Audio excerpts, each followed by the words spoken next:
Hey everyone, it's Jojo here, just checking in to say hello and hope that you're all staying safe and healthy as you find sanctuary in your homes. As they say, home is where the heart is. So I know that while there might be a lot of frustration around kind of feeling like you're stuck, but what better place to be stuck than stuck at home? And know that nature is always an option for you to go out in the home for all of us in nature. That's where I am right now with my little buddy Casey. He's down there hiking along. Well, he's hiding behind me a little bit, just trying to do his thing. Sniff and sniff like a little dog does, right? But yeah, just out in nature, enjoying some hiking. You know, while this is definitely a time of hardship, of struggle, you know, a lot of collective suffering across, you know, our entire global human population and community. I think that we can also take this time to really turn inward and reflect and practice some introspection and just consider, especially in light of our yoga practice. Many of us might not have access to our regular classes that we've come to love and being able to practice with our teachers that we've come to love and admire. But I just want to, you know, offer some ideas, some things to consider while we spend this time in sanctuary in our homes to stay safe. And this comes from, this is out of the Yoga Sutras of Patanjali, and it is in the first book. It's the 33rd sutra. And while I don't have my copy with me since I'm out in the woods hiking, but it is a really beautiful, it's one that I remember ever since I did my 200-hour yoga teacher training about 6 years ago.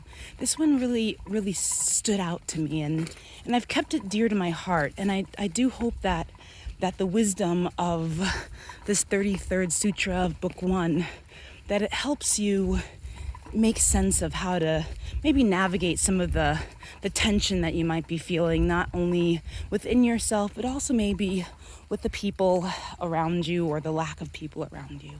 And pretty much this sutra offers keys to unlock the 4 different types of people that there are. And I think that it's so succinct that there's 4 different personality types. Even back in the days of the ancient sages, there is still this idea of, you know, the different types of people, right?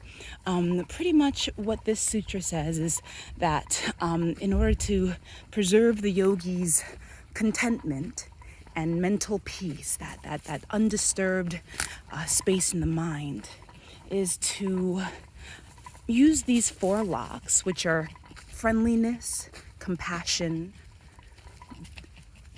delight, and disregard, for the 4 types of people, which are the happy, the unhappy, the virtuous, and the wicked. So when you approach someone who is happy, you know, someone that is having a good time or is doing good in life, and I think this also applies to ourselves when we're feeling good and when we're doing good and we feel like we're succeeding or just living our best lives, right? Is to approach those people with friendliness, right? Or to be friends with yourself and acknowledge and honor that happiness, and to let that happiness, let it rub off on you. You know, if you're happy, then, you know, let those friendly people, you know, let them be in your lives, you know. And then to offer compassion to the unhappy, right? And right now, that's probably where a lot of us might be, feeling kind of unhappy. There might be a lot of unhappy people in our lives or in our workplaces if we still have employment, you know, and it's tough to be around people that are unhappy or to be that unhappy person that other people have to be around. So in the Yoga Sutras say to practice compassion, to use the key of compassion to unlock those unfriendly people, right? Nothing like compassion, whether it's offering ourselves compassion or just extending a little love, a little kindness to the people that are struggling, that are suffering, that are unhappy. And then to offer the people that are virtuous, right? People that are virtuous, that again we admire, we love, we respect, our teachers, our role models, those people that just have a glow and a charisma and a light about them. Those virtuous people, right? How do we approach those people? And those folks may be a little hard to find, or maybe the people in your lives that were those virtuous people, maybe you don't have access to them regularly anymore. But to approach those people, use the key of delight to unlock the virtuous.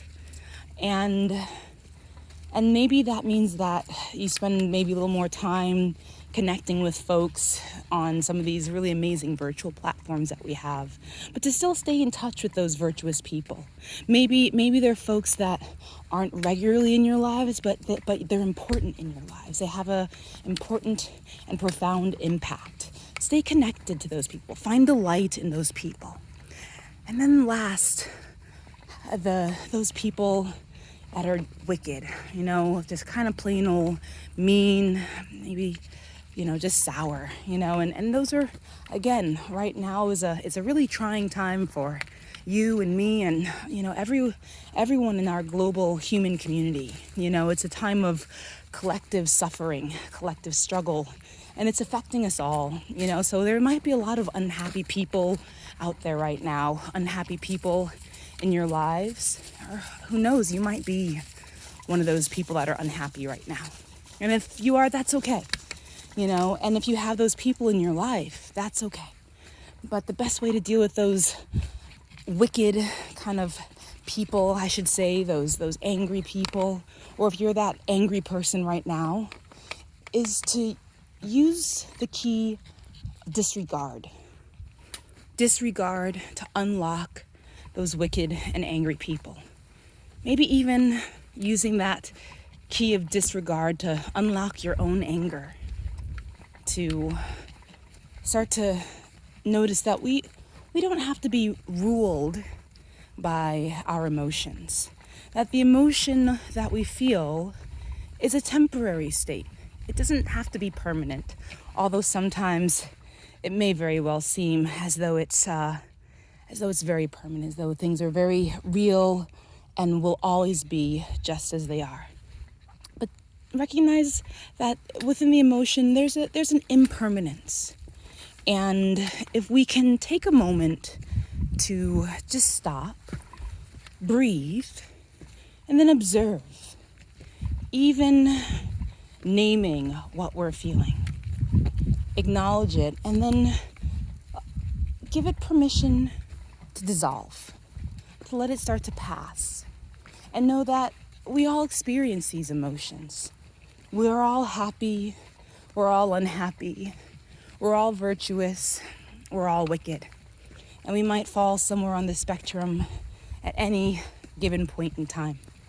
So using those 4 keys, happiness, compassion, delight, and disregard, it can help you and the people around you to start to cultivate a little more peace in your everyday lives, especially right now, a little more contentment, to just create a little more space, a little buffer between you, your highest, truest self, and kind of this world we're all just spinning around on, and just letting this be the experience that it is. For whatever reason it may be happening, it's what we're all dealing with right now. So just finding the best and kind of most productive way to deal with the current circumstances. So I hope that little tidbit of knowledge and wisdom from the Yoga Sutras, that helps you in your journey right now. And know that for all of my friends and my yoga students out there, I'm here for you. Although we may not be able to see each other in person right now like we usually do, I'm definitely still available. And you can always connect with me, even if it's just an email to say hi, or if you want to connect with me in class, I am offering some virtual class options. Right now I have some live streaming classes. Sorry, the path is getting a little muddy right now. So I'm having, stuck a little bit. So yeah, I am offering some live streaming classes Mondays, Wednesdays, and Fridays. Have some different options. 2 classes every day on Monday, Wednesday, and Friday. I'm also building an online class library that I'll be releasing very soon. In addition to that, I also have a section of love offerings, some free 20-minute meditation and breathwork videos that are free. If you can offer donations, anything helps. As many of you know, right now I'm pretty much unemployed, so any support of my livelihood and my work is greatly, greatly appreciated. And of course, any way that I can support you all is also a part of my work and my dharma as a yoga teacher, as a meditation teacher, as an Ayurvedic counselor. So let me know how I can support you, how you need support, and please check out those virtual offerings that I have right now. There's going to be more on the way, so just stay tuned. Other than that, until we can see each other again, stay safe, stay healthy, enjoy your sanctuary at home, and please go out and enjoy some time in nature right now, especially if you live in Middle Tennessee like I do. This early spring is absolutely delightful. The weather's pleasant. So get out there and be out in nature and get that healing energy of Mother Earth. Much love to you all. Bye-bye.